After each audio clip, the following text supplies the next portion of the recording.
எல்லாருக்கும் வணக்கம். நான் உங்கள் ஜேகே. இன்றைக்கி தமிழ்நாட்டில் ஒரு தொங்கு சட்டப்பேரவை அமைஞ்சிருக்கு. அதனால் விஜய் ஆட்சி அமைப்பதில் ஒரு சிக்கல் இருக்குது.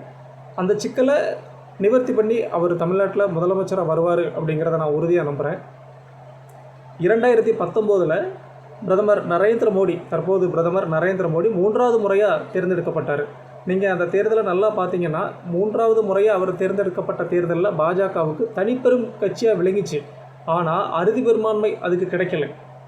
அதனால் பாஜக என்ன பண்ணுச்சு அப்படின்னா, தெலுங்கு தேசம், அதாவது சந்திரபாபு நாயுடு அவங்களுடைய கட்சிக்கிட்ட இருந்தும், ஐக்கிய ஜனதா தளம் அவங்களுடைய கட்சியில் இருந்தும் ஒரு ஆதரவு கடிதத்தை வாங்கி, நாங்கள் பிரதமராக நரேந்திர மோடியை தேர்ந்தெடுக்கோம், அதற்கு நாங்கள் முழு மனதோடு உடன்படுறோம் அப்படிங்கிற மாதிரி ஒரு ஆதரவு கடிதம் அவங்கக்கிட்ட இருந்து வாங்கி அந்த ஆதரவு கடிதத்தை ஜனாதிபதிக்கு அனுப்புனாங்க. அதுக்கு பிறகு தான் 3வது முறையாக பிரதமர் நரேந்திர மோடி பிரதமராக வர முடிஞ்சிச்சு. இதுதான் தற்போதைய நடைமுறை.